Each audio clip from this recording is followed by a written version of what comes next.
Yoi, what's up guys? Balik lagi sama Mimin di channel kesayangan kita, Mangaku, kumpulan para wibu yang tidak bau bawang. Hai. Kali ini Mimin bakal lanjutin alur cerita dari manhwa yang berjudul Solo Leveling. Buat yang belum nonton part sebelumnya, bisa nonton dulu part sebelumnya ya guys, biar makin asik nontonnya. Yoi, langsung aja kita masuk ke alur ceritanya. Kemudian panel berpindah di Guild White Tiger, di mana ada seseorang yang sedang mencari tahu informasi tentang Jinwo, yang sudah jadi rahasia umum kalau Jinwo berhasil selamat dari dungeon ganda, lalu kematian dari seluruh kelompok Kwang Dong-suk, dan yang terakhir adalah kasus pembunuhan Kang Tae-sik.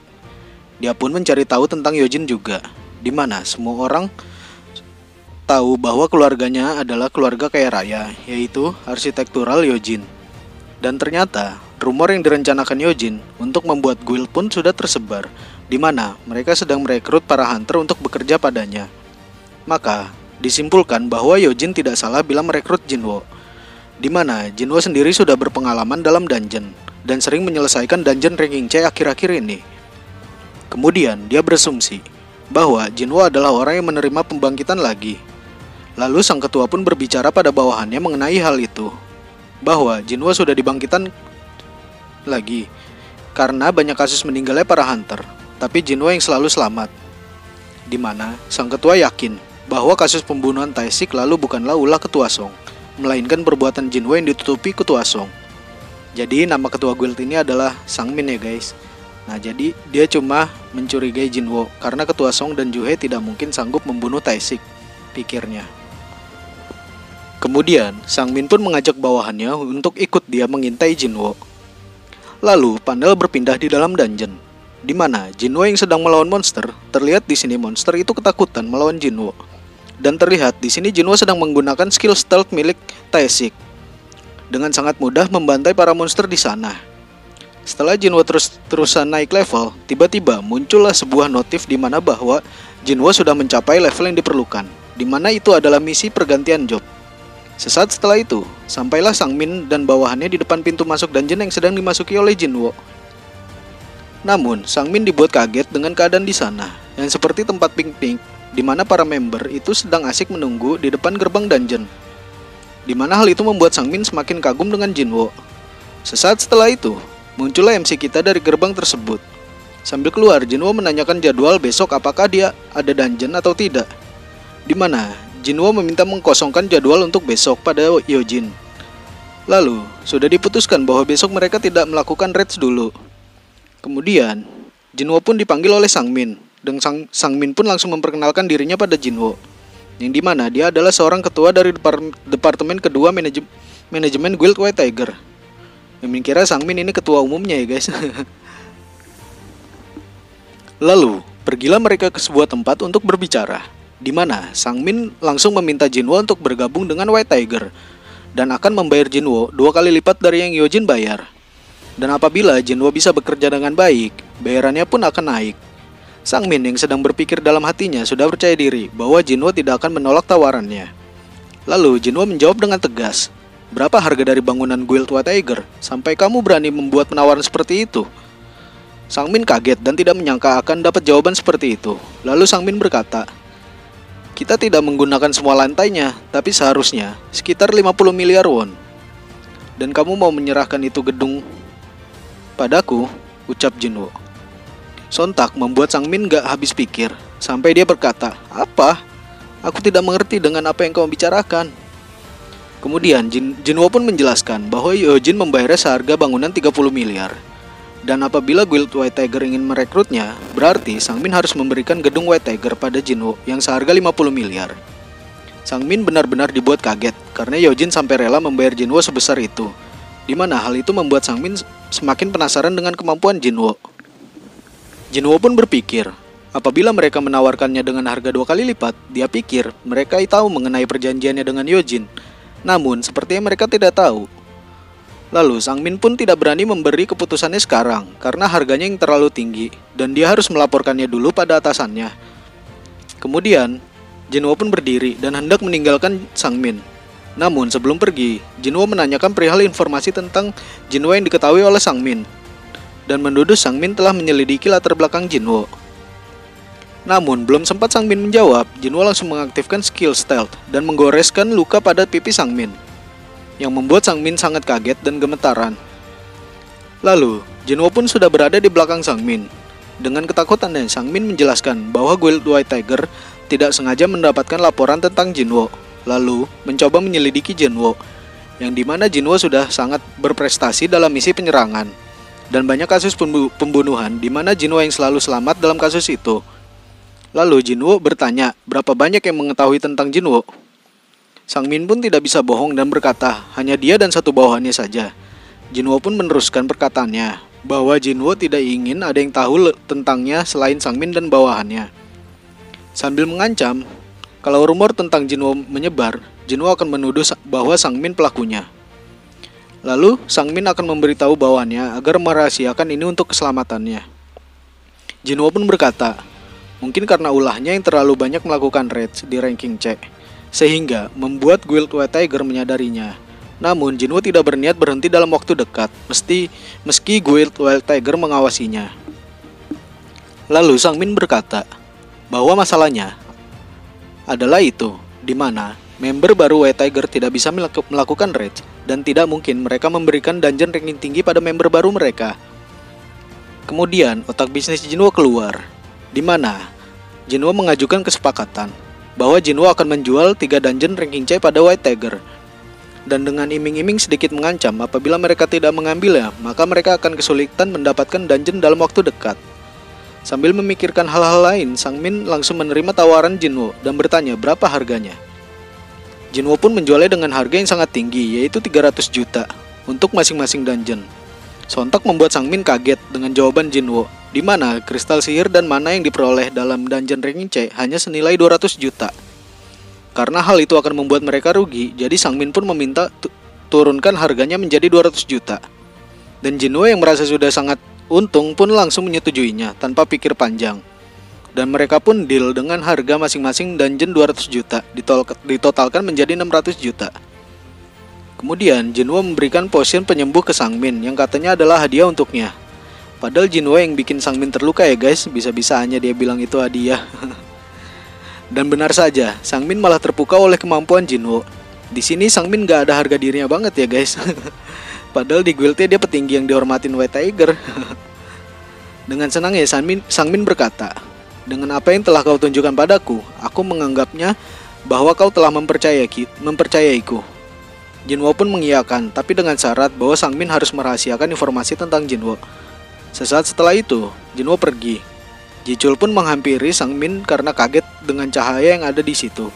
Lalu Sang Min berkata pada Jichul bahwa mereka telah menemukan orang yang hebat dari yang mereka kira. Kemudian, Jinwo mendapatkan telepon di mana uang dari hasil jual dungeon tadi sudah ditransfer.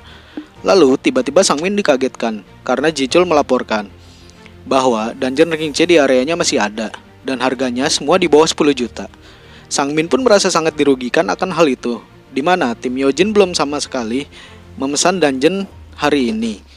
Sang Min pun merasa sangat bodoh karena telah ditipu oleh Jinwo. Karena memang dari awal Jinwo sudah meminta Yojin untuk mengkosongkan jadwal raids pada hari ini. Di saat Sang Min memikirkan kebodohannya, tiba-tiba Sang Min mendapatkan pesan di mana Jinwo berpesan bahwa Jinwo menganggap kalau Sang Min tidak pernah melakukan penyelidikan tentang latar belakang Jinwo. Namun bukannya kesal, Sang Min malah senang karena dapat nomor dari Jinwo dan berpikir untuk terus mencoba merekrut Jinwo. Lalu panel berpindah di mana MC kita seperti sedang melakukan sesuatu. Benar saja, kini Jinwo akan melakukan pergantian job dengan memasuki dungeon tersebut. Baru memasuki dungeon itu, Jinwo dikagetkan dengan serangan dari monster di sana. Beruntungnya Jinwo sempat menghindar dan langsung membalas serangan monster itu dengan mengaktifkan skill sprintnya. Namun semua serangan Jinwo tidak berdampak apa-apa pada monster itu. Jinwo pun terus berpikir bahwa lawannya kini tidak begitu kuat. Namun karena monster itu memakai baju Jirah yang membuat serangan Jinwo tidak mempan padanya. Sambil berpikir, Jinwo menyadari bahwa pergerakan monster itu sangat lambat sehingga membuat Jinwo mudah menyerangnya. Namun Jinwo sadar bahwa Degrek kini tak mampu menembus baju Jirah itu. Jinwo pun menyerangnya menggunakan tangan kosong. Dan benar saja, Jinwo berhasil menumbangkan satu monster tersebut. Namun, monster lainnya pun datang. Setelah berhasil menumbangkan salah satu monster di sana, muncul satu lagi monster yang datang menghampiri Jinwo, yang membuat Jinwo refleks langsung menyerang monster itu. Ternyata, jumlah monster di sana tidak habis-habis. Mati satu, lalu muncul lagi satu, begitu seterusnya. Kemudian, muncul lagi monster yang dapat menggunakan skill stealth yang bisa menghilang. Untungnya, Jinwo langsung menyadari keberadaan monster itu dan langsung menusuk monster itu. Kemudian, muncul lagi monster penyihir yang mampu mengeluarkan sihir api. Tidak ada habisnya Jinwo dibuat kelelahan oleh mereka. Jinwo pun berpikir bahwa monster di sini mirip seperti kejadian-kejadian yang pernah dialami. Sambil melawan monster itu, Jinwo terus berpikir cara efisien untuk melawan semua monster itu. Sesaat setelah itu, Jinwo pun berhasil menumbangkan semua monster di sana. Namun, di saat Jinwo beristirahat karena kelelahan, Jinwo langsung diserang dengan panah. Beruntungnya, Jinwo masih bisa menahan panah tersebut dengan tangannya. Kemudian, Jinwo pun langsung meminum potion agar lebih cepat pulih. Sesaat setelah itu, sampailah Jinwo pada gerbang bos di sana. Kemudian, Jinwo langsung memasuki ruangan bos tersebut, di mana ruangan itu kosong dengan adanya sebuah kursi raja yang kosong. Lalu, tiba-tiba muncul monster yang memiliki entitas tinggi, sehingga membuat Jinwo sedikit gemetaran. Tidak salah lagi, karena monster ini memiliki warna merah gelap pada namanya, yang berarti bahwa level monster ini berada jauh di atas Jinwo, dan nama monster itu adalah Igris. Namun, Igris seperti sedang melindungi kursi raja yang kosong. Kemudian, Igris langsung menyerang Jinwo. Beruntungnya, Jinwo masih bisa menghindari serangannya, dimana bila Jinwo tak dapat menghindarinya, mungkin Jinwo akan langsung mati terkena serangan dahsyat itu. Jinwo pun membalas serangan Igris. Namun, sangat disayangkan bahwa dagger milik Jinwo tak mampu menembus tebalnya tubuh Igris. Igris yang memiliki kecerdasan yang cukup ini pun langsung membalas serangan Jinwo. Dan lagi-lagi, Jinwo berhasil menghindari serangan Igris. Jinwo pun terus memikirkan cara untuk melakukan serangan yang lebih efisien. Kemudian, Jinwo yang merasa dagger tak mampu menembus tubuh Igris memutuskan untuk melawannya dengan tangan kosong. Lalu, dengan gentle Igris pun melepaskan senjatanya dan akan melawan Jinwo dengan tangan kosong juga. Jinwo pun kesal karena dianggap remeh oleh Igris. Kemudian, Igris langsung menyerang Jinwo, sampai akhirnya Jinwo tak dapat menghindari serangannya, sampai membuat Jinwo terpental jauh ke tembok. Beruntungnya Jinwo dapat menahan serangannya, namun Jinwo merasakan serangan Igris sangatlah luar biasa. Jinwo pun tidak akan menyerah sampai di situ, dan bangkit kembali untuk segera menyerang Igris. Jinwo berhasil mengenai tubuh Igris, namun Igris langsung membalas serangan Jinwo. Mereka pun terus bertukar serangan satu sama lain, sampai mengeluarkan teknik Gatling Gun-nya Luffy. Namun, Jinwo di sini masih kalah dengan kemampuan yang dimiliki Igris. Pada akhirnya, Jinwo dapat tertangkap kakinya, dan langsung dilempar ke atas kursi kosong raja itu. Jinwo pun terkapar di atas kursi raja itu. Igris pun langsung menghampiri Jinwo dan langsung menarik pedangnya untuk segera mengeksekusi Jinwo. Beruntungnya, Jinwo masih dapat menahan serangan Igris dengan tangannya yang sudah diisi item armor, di mana item tersebut dapat mengurangi serangan fisik secara langsung. Dan Jinwo langsung membalas serangan Igris dengan daggernya yang ke arah mata Igris. Namun, serangan itu masih belum bisa menumbangkan Igris. Lalu, Jinwo mengambil kembali daggernya dan langsung menyerangnya lagi tepat di leher Igris. Jinwo pun tak menyia-nyiakan momen ini dengan mengeluarkan seluruh kekuatannya dan mengaktifkan skill Vital Strike. Akhirnya, Jinwo berhasil menumbangkan Igris dibarengi dengan notif sistemnya yang menandakan bahwa Jinwo telah berhasil membunuh Igris di situ. Jinwo masih tidak percaya bahwa dirinya dapat mengalahkan Igris yang kuat itu, di mana semua kemampuan Jinwo dapat dikalahkan oleh Igris, dan hanyalah keberuntungan yang berhasil mengalahkan Igris. Kemudian, Igris pun mendropkan beberapa item. Item tersebut berisikan satu buah Hearthstone, 1.500 gold, Red Knight Helmet dengan ranking S, di mana status poinnya sangat besar ketika Jinwo memakainya, dan juga sebuah Runestone. Namun, Jinwo berpikir, kalau sebuah Hearthstone drop, maka kemungkinan dungeon ini belumlah berakhir.